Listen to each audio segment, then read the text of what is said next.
Hello good morning friends. आज हम start करेंगे examples, most important examples of chapter 4। इसमें मैं 4 एग्जांपल करवाऊंगा। वो चार में से जो पहले 3 एग्जांपल करेंगे वो तीनों एग्जांपल इस बार सीबीएसई बोर्ड के एग्जाम में आए हुए हैं। ठीक है, तो इन तीनों एग्जांपल को तुमने ढंग से समझना है। सबसे पहले स्टार्ट करें हम एग्जांपल नंबर 15। जैसे अभी तक पढ़ते आए हो वैसे ही पढ़ते रहो कंटिन्यूटी में, तुम्हारा काफी सिलेबस कवर हो जाएगा। ठीक है, वैसे तो मैं कंप्लीट ही करवाऊंगा ऑनलाइन में 15 के 15 चैप्टर, मेरी 15 चैप्टर्स की वीडियो तुम्हें ऑनलाइन मिल जाएगी। ठीक है, but now start example number 15। अब एग्जांपल नंबर 15 को करने से पहले एक बात ध्यान करेंगे, मैंने थर्ड चैप्टर में तुम्हें बोट वाले क्वेश्चन कराए थे, सेम कांसेप्ट पे ये वाला बोट वाला क्वेश्चन करेंगे। वहां पे हम क्या करते थे, सबसे पहले स्पीड ऑफ बोट को लेट करते थे। स्पीड ऑफ बोट क्या लेट करते थे, x। ठीक है, वही से सेम बताऊंगा, वही तरीका करेंगे same.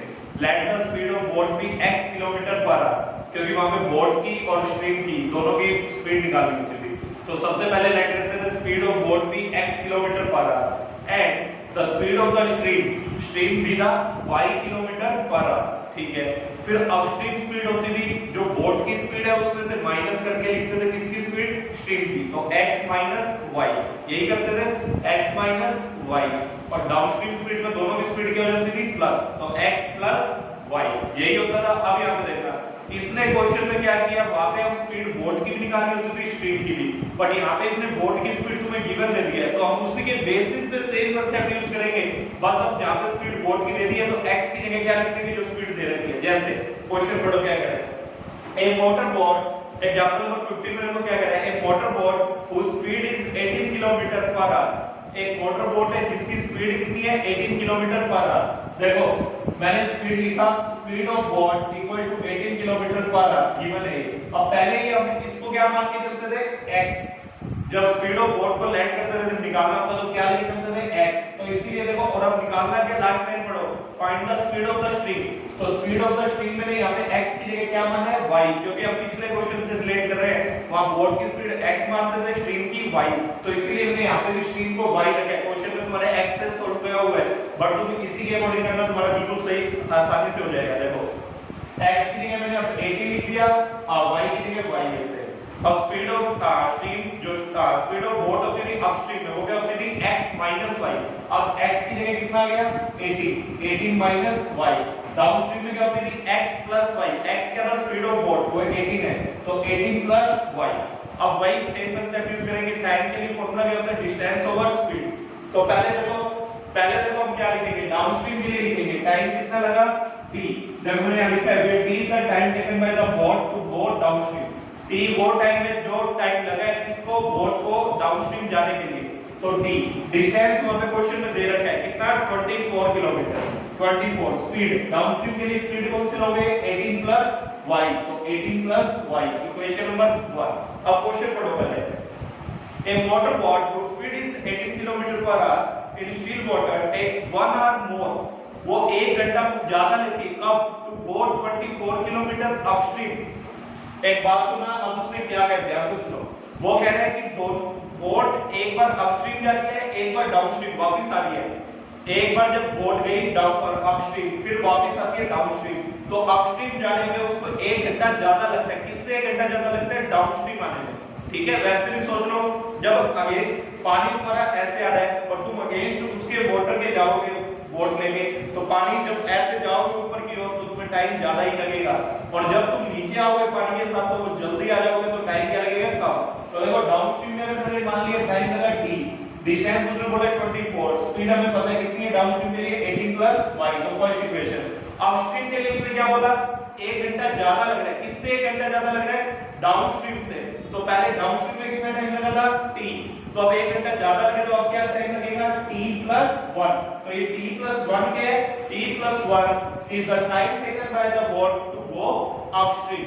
t plus 1 is the time taken by boat to go upstream. ठीक है, डिस्टेंस सेम ही 24, स्पीड क्या होती है डाउनस्ट्रीम की, अपस्ट्रीम के लिए 18 माइनस y। अब देखो यहाँ पे ये t है, t पहली इक्वेशन से उठा के यहाँ पे रखो, पहली इक्वेशन में t की वैल्यू दिख रही है, उसको यहाँ पे रखो। ये देखो लिखना है, put value of t from equation 1 into equation 2। तो t की वैल्यू यहाँ पे रख दी, तो 24/18 प्लस y।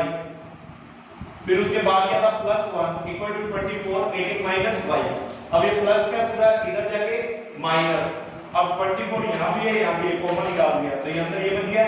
अब इन दोनों का क्या लोगे, एलसीएम। फिर बोला हुआ है हमेशा ब्रैकेट में लिखना है इनको, नहीं तो गलती हो जाएगी। अब यहाँ पे 18 माइनस वाई है तो यहाँ पे क्या आ गया 18 प्लस वाई, बीच में माइनस, यहाँ 18 प्लस वाई है तो क्या आ गया 18 माइनस वाई। ब्रैकेट खोलोगे तो देखो माइनस 18 प्लस वाई, माइनस 18 से माइनस 18 कट गया, वाई प्लस वाई 2y। अब ये देखो मैंने डायरेक्ट कर दिया इसको सोल्व, कैसे 324 minus y square cross multiply किया 1 के साथ, तो ये देखो 324 minus y square, y plus y 2y, 2y into 24 48y equal में आ गया। अब ये माइनस का y स्क्वायर इधर जाके प्लस, ये प्लस का इधर जाके माइनस, तो y square plus 48y minus 324 equal to 0। अब एक बात ध्यान रखना, यहाँ से अब यहाँ पे ना तुम्हें समझ नहीं आएगा कि ये इसका फैक्टर क्या बनेगा, मैंने तो फैक्टराइजेशन से ही कर दिया, ठीक है। अगर तुम्हें नहीं समझ आता तो तुम क्वाड्रेटिक फॉर्मूले से करना, इसको क्वाड्रेटिक फॉर्मूले से ही बुक में कर रखा है, ठीक है, तो उससे भी करोगे तो आंसर सेम आएगा। अब देखो 48 के अंदर फैक्टर करना है 54 माइनस 6, इनको मल्टीप्लाई करने पे 324 बन रहा है, प्लस करने पे 48, तो जब तुम सोल्व करोगे तो एक बाई की जगह 6 एक आई माइनस 54, माइनस कभी स्पीड हो नहीं सकती, तो वो स्पीड ऑफ द स्ट्रीम क्या आ गई तुम्हारी, sorry speed of the stream क्या आ गई 6 kilometre per our. Speed of the stream कितने आ गई 6 किलोमीटर पर आवर। ये सबसे पहले मैंने इसलिए करवाया, मोस्ट इंपॉर्टेंट एग्जांपल है, तो इसको ढंग से कर लेना, नहीं तो इससे पहले मैंने 12 भी करवाना एग्जांपल, बट मैंने इसी को क्यों स्टार्ट किया जिससे तुम इस एग्जांपल को ढंग से कर लेना। हर बार सीबीएसई में कोई ना कोई टाइप चेंज करके इसी टाइप का क्वेश्चन पूछा जाता है, ठीक है, तो इसको नोट करो। फिर नेक्स्ट एग्जांपल करते हैं, एग्जांपल नंबर 12।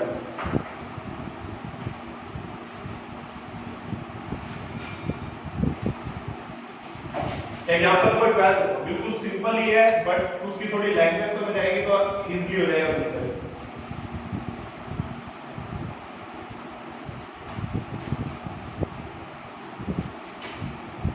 उसकी एक एक वर्डिंग पढ़ना ध्यान से, फिर समझ आएगा। देखो क्या कह रहा है क्वेश्चन नंबर 12 में,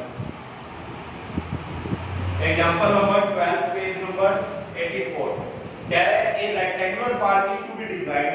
एक रेक्टेंगुलर पार्क डिजाइन करना है, कर लिया, ये देखो ये रेक्टेंगुलर पार्क हो गया, ठीक है। फिर क्या कह रहा है whose breadth is 3 metre less than length, जिसकी लेंथ जो ब्रेथ है वो 3 मीटर कम है, किससे, लेंथ से। तो अब हमें नहीं पता है तो सबसे पहले लेट करो, length of rectangular park be x metre. सबसे पहले तुमने क्या किया, जो इसकी लेंथ है उसको कितना मान लिया x मीटर, ये होगी x, तो उसकी अपोजिट साइड इक्वल होती है रेक्टेंगल की, तो ये भी x ये भी x।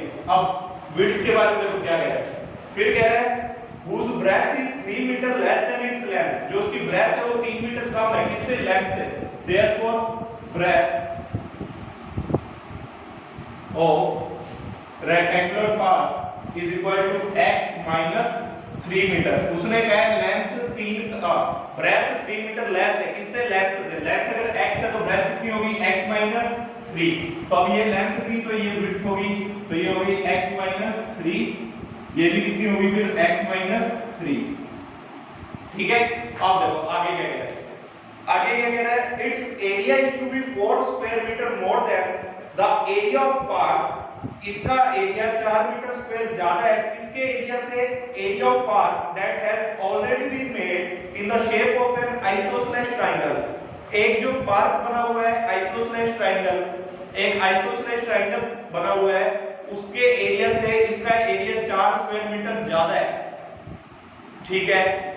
With its base as the breadth of the rectangular park. जो अब इस लाइन को ढंग से पढ़ना, यहाँ पे गलती हो जाएगी, बुक में अलग सॉल्यूशन करके मैं जैसे कर रहा हूं इसको सिंपली करना, कैसे कर रखा है देखो, यहाँ पे क्या है जो आइसोसेलेस ट्रायंगल है उसका बेस क्या चीज है, इन the shape of an isosceles triangle with its base किसको लिया है, आइसोसेलेस ट्रायंगल ये है वैसे।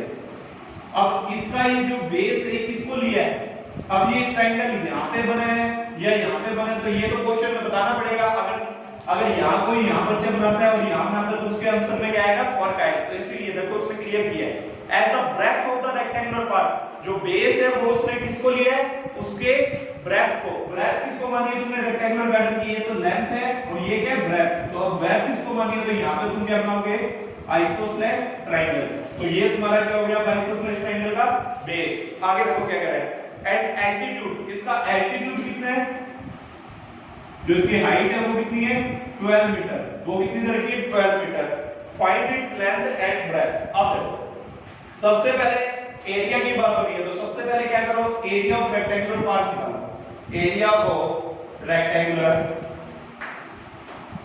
पार्ट क्या होता है, rectangular area L into B, L यहाँ पे x है, B x minus 3 है, तो एरिया क्या हो जाएगा x into x minus 3, तो x into x x square minus 3x क्या आ जाएगा ये मीटर स्क्वायर। ऐसे तुम पहले इसका एरिया निकालो, किसका आइसोसेलेस ट्रायंगल का। Area of also area of isosceles triangle is equal to 1/2 into base into height. Base कितना है इसका, ब्रेथ कितना है ये x minus 3 और हाइट कितनी है 12, तो 2 6 जाता है, तो देखो कितना आ गया 6x 6 into x 6x 6 into minus 3 6x minus 18 metre square. अब देखो उसने क्या कहा क्वेश्चन में, अब पढ़ना वो इंपॉर्टेंट लाइन उसने कहा है, ये देखो सेकंड लाइन पढ़ना चाहिए यार, स्टार्टिंग से पढ़ो। A rectangular park is to be designed whose breadth is 3 meter less than its length and its area is to be 4 square meter more than the area of part that has already been made in the shape of an isosceles triangle। ये जो part बना हुआ है isosceles triangle की shape में, इस rectangular garden का area उससे कितना ज्यादा है 4 ज्यादा है। Now according to the question, area of rectangular garden, area of rectangular park is equal to area of isosceles triangle plus 4। इसने कहा था जितना एक जो आइसोसेलेस ट्रायंगल का एरिया है उससे 4 ज्यादा है, किसका 4 ज्यादा एरिया है रेक्टेंगुलर पार्ट का। जैसे अगर इसका एरिया लेट करो 18 है तो इसका कितना होगा 14, तो ये आपस में इक्वल कब होंगे, जब मैं ये 4 जो ज्यादा है वो इस साइड ऐड करूंगा या उस साइड, हमने क्योंकि बीच में इक्वल लगाना होता है, तो 14 प्लस 4 ये कितना होगा 18 इक्वल टू 18। और वैसे भी मैंने तुम्हें बताया हुआ है, अगर तुम्हें समझ ना आए किस साइड प्लस करना है, जो छोटी साइड होती है, जो छोटा एरिया है उस साइड प्लस करा करो। अब उसने कहा है इट्स एरिया, इट्स का मतलब क्या था, पहले रेक्टेंगल की बात हुई थी, तो रेक्टेंगल का एरिया वो कह रहे हैं ज्यादा है, तो अब कम इसका मतलब किसका है आइसोसेलेस ट्रायंगल का, तो प्लस किस साइड करेंगे जो कम साइड है, तो प्लस कर दिया प्लस 4। अब एरिया ऑफ रेक्टेंगुलर पार्क कितना है x square minus 3x और इसका एरिया कितना है 6x minus 18 और प्लस 4 ये रहा। तो अब ये देखो 6x minus 18 plus 4 minus 14 x square minus 3x, ये प्लस क्या उधर जाके माइनस, तो x square minus 3x minus 6x minus 9x plus, अब ये इधर जाके कितना हो जाएगा प्लस 14, ठीक है। अब ये प्लस 14 किया तो अब तुमने देखो यहाँ पे कितना फैक्टर क्या बन जाएगा -7 और -2, -2x -7x plus 14 equal to 0, -2 -7 -9 और मल्टीप्लाई पे 14, x common x -2 -7 common x -2 equal to 0, तो एक x की वैल्यू आ गई 2, एक x की वैल्यू कितनी आ गई 7, ये तुमने शो करके दिखाना होगा x -7 x -2 इक्वल टू 0, फिर लिखनी है वैल्यू, मैं डायरेक्ट लिख देता हूं, ठीक है। तो x 2 आ गया x 7 आ गया। अब एक चीज देखना, उसने कहा लेंथ और विड्थ बताओ। अब x पहले हम x 7 की बात करते हैं, अगर x 7 आ गया, x 7 का मतलब लेंथ तुम्हारी कितनी हो गई 7, तो लेंथ हो गई 7 मीटर, तो विड्थ कितनी होगी, विड्थ है x -3, तो ब्रेथ हो गई 7 -3 4 मीटर। ये तो कब आया जब x 7 लेके चलते हैं, अगर x को 2 लेके चलोगे, इफ x इज टेकन 2 तो लेंथ होगी तुम्हारी 2 मीटर, पर ब्रेथ देखो कितनी हो जाएगी x -2 2 -3 -1 मीटर। ये पॉसिबल है कि कभी विड्थ माइनस में हो, कभी भी डिस्टेंस जो चीज होती है नापते हो वो माइनस में आती है क्या नहीं आती, तो इसीलिए x वाले को क्या कर देंगे नेगलेक्ट और x 7 को क्या कर देंगे 7, तो तुम्हारी लेंथ आ जाएगी 7 मीटर एंड विड्थ कितनी आ जाएगी 7 -3 4।